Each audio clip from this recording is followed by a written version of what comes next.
प्यार से कहना महापुरुषों जी, धन निरंकार जी। महापुरुषों कहते हैं कि अगर जीवन में आनंद ही ना हो तो जीवन ही जीवन नहीं होता। आखिर कैसे जीवन में आनंद आ सकता है, कैसे हम एक आनंदित जीवन जी सकते हैं, क्या करना पड़ता है एक आनंदित जीवन के लिए। तो आइए महापुरुषों जानते हैं, इस वीडियो से बढ़ाते हैं ज्ञान को और लेते हैं माँ सुदीक्षा जी से रहमते। निवेदन दास कर रहा है कि नहीं किया है विद चैनल को सब्सक्राइब तो संदेश निरंकारी का चैनल को सब्सक्राइब कर दीजिए और बेल आइकन भी प्रेस कर दीजिए। महापुरुषों, सतगुरु जब जीवन में आता है तो व्यक्ति भक्ति के मार्ग पर अपना कदम रखता है। यह दातार प्रभु पहले भक्त को श्रेष्ठ पुरुष बनाता है और फिर पुरुष से महापुरुष बनाता है। हमारा नाता जहाँ निरंकार के साथ जोड़ता है, वहीं लगातार अपने वचनों द्वारा हमें भक्ति में जीवन जीने के मार्ग पर चलाता है। महापुरुषों, फिर भक्त को अपार दौलत मिल जाने पर भी वह खुशी नहीं मिलती जो सतगुरु से मिलकर प्राप्त होती है। सतगुरु को न दौलत, न वित्ता, न ही उपाधियां बांध सकती हैं। यह केवल भक्त के निश्चल प्यार से बांधा होता है। दयालु सद्गुरु अपनी शरण में आए प्रत्येक मानव को ज्ञान के साथ साथ भरपूर प्यार देता है। महापुरुषों, एक माँ जब अपने नन्हे से बच्चे को इशारा करके समझाती है कि ये तुम्हारे पिताजी हैं और अपनी तरफ इशारा करके समझाती है कि मैं तुम्हारी माँ हूँ, तो बच्चा विश्वास कर लेता है और आजीवन उन्हें पिताजी एवं माताजी ही संबोधित करता है। इसी तरह का विश्वास भक्त अपने सतगुरु एवं निरंकार के प्रति करता है। जिस प्रकार सतगुरु ने ब्रह्म ज्ञान देकर इशारा किया है, ये 9 वस्तु दृष्टमान है जिसको कहते माया है। 10वां ब्रह्म है, इससे न्यारा इनके बीच समाया है।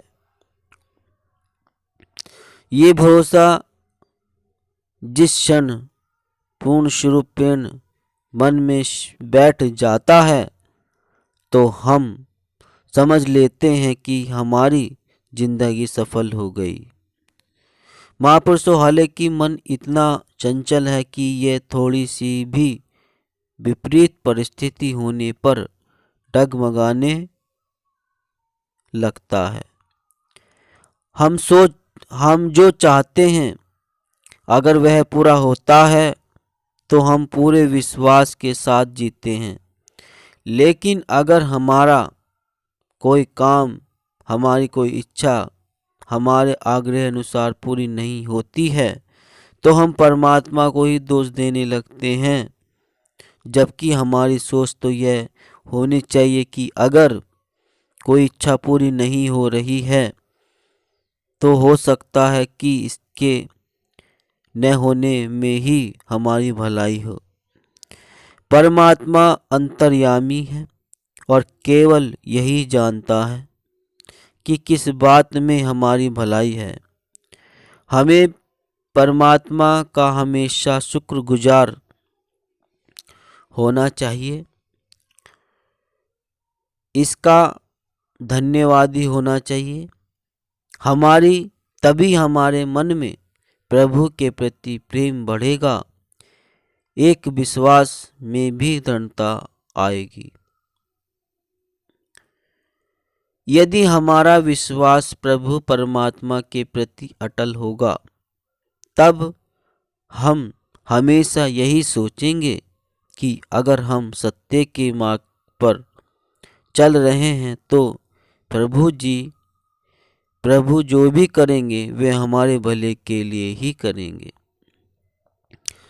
महापुरुषों, हमारे मन की भावना ऐसी होनी चाहिए कि हर पल हर क्षण इस निरंकार पार ब्रह्मा प्रभु परमात्मा की अनुभूति कायम रहे।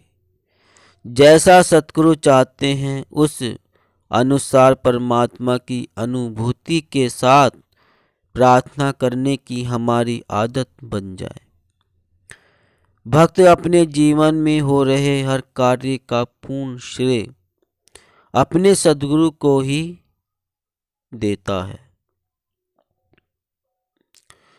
हम सतगुरु के गुरु सिख हैं। हमारा फर्ज बनता है कि हमें जो भी सतगुरु का आदेश आए हम वही कार्य करें और इसके अलावा कुछ न सोचें, न कुछ करें और न कुछ सलाह देना है। महापुरुषों, सतगुरु माता जी आपकी बात तो बिल्कुल ठीक है, मगर यदि मैं इस प्रकार करूं तो कार्य ठीक हो सकता है। तो फिर सतगुरु कहते हैं कि चलो आप कर लो जो आपने करना है।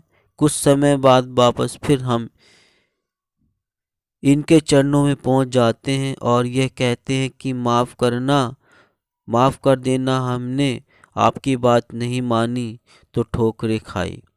ये हुआ मेरे साथ। सतगुरु कहते हैं चलो ठीक है, आप ठीक तो हो जाएगा, अब ठीक तो हो जाएगा। हम हमेशा कठिन मार्ग पर चलना चाहते हैं जबकि सतगुरु हमेशा सरल मार्ग पर चलाना सिखाते हैं। महापुरुषों, सतगुरु बाबा जी एक बार अपने विचारों में फरमा रहे थे कि एक गुरु सिख को संसार के अंदर रहना है, पर उसे अपने शरीर से उठकर भक्ति करनी चाहिए। शरीर के साथ कई प्रकार की जिम्मेदारियां जुड़ी होती हैं।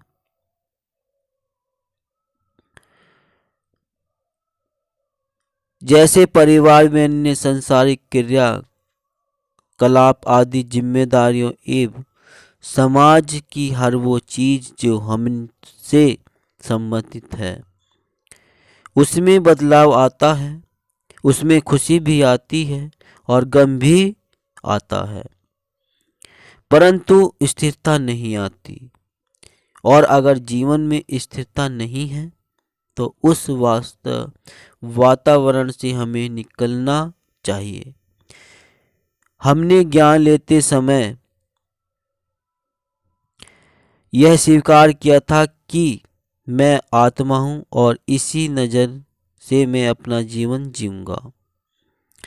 मैं शरीर से ऊपर उठकर इस हाजिर नाजिर परमात्मा का होकर जीवन यापन करूंगा। गुरु सिख हमेशा सतगुरु से ज्ञान की ही समझ मांगता है, भक्ति का दान मांगता है ताकि आनंद पूर्वक जीवन जी सके। तो महापुरुषों, हम अपना जीवन सतगुरु के आदेश अनुसार जी सकते हैं तो आनंद जीवन जी सकते हैं।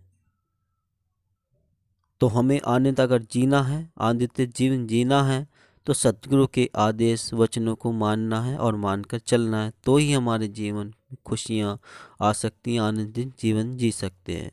महापुरुषों, अगर नहीं किया अभी तक चैनल को सब्सक्राइब तो संदेश निरंकारी का चैनल को सब्सक्राइब कर दीजिए और बेल आइकन भी प्रेस कर दीजिए। दास मनीष मिलता है नेक्स्ट वीडियो में, तब तक के लिए आपके चरणों में दास का प्यार भरा धन्यवाद निरंकार जी।